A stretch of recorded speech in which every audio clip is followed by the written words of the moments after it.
What's going on, everyone? It's Waiver Wire Queen. Huge injury in the NFL.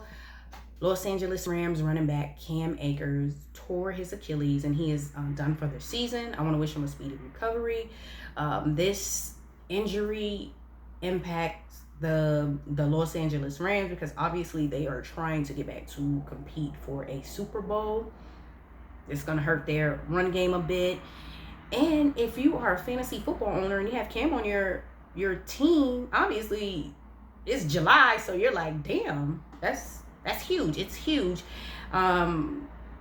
Most people had high expectations for Cam this season. So if you have his backup, Henderson, then you're sitting there like, whew, okay, I got the backup. Now, if you're in a dynasty league and you've already drafted and everything, Henderson is most likely not available via free agency, so you would have to make a trade for him. Just keep in mind that it's only for this season. Cam will come back and end up being the starting back, so you got to kind of think about that and what you're willing to invest in a trade for Henderson if you decide to go that route. Also, I look at Henderson as a flex play. He's not going to be your RB1 or your RB2, but I look at him as a solid, strong flex play, if that makes sense. This past season, he was solid. He rushed for over 600 yards. He averaged 4.5 yards per carry, and he had 5 touchdowns.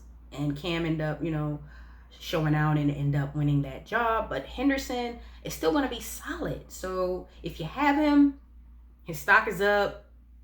Maybe use him to acquire some assets, especially if it's someone who has Cam. Go and look, holler at them and see what you can get, because you will be able to get more than what you would have been able to get prior to the injury. So gotta make a move. Now, I don't feel like any of the other running backs on the roster is a threat to take half or much of the carries away from Henderson, or even a threat to take his spot as the starter. I do feel like at some point they need to bring in another running back. They're saying they're rolling with what they have, and that's it. That's all fine and dandy. I do feel like they will have to bring someone else in, and 3 guys that come to mind is Duke Johnson. He's still solid. He's a vet. He can help. Le'Veon Bell, my boy, they can bring him in. He's solid. He can help. And one of their former running backs, Todd Gurley. He's familiar with the organization and with the offense. Now, these 3 guys, you're bringing them in there to help, not to take over and be the workhorse. All right, y'all let me know what you think. Peace.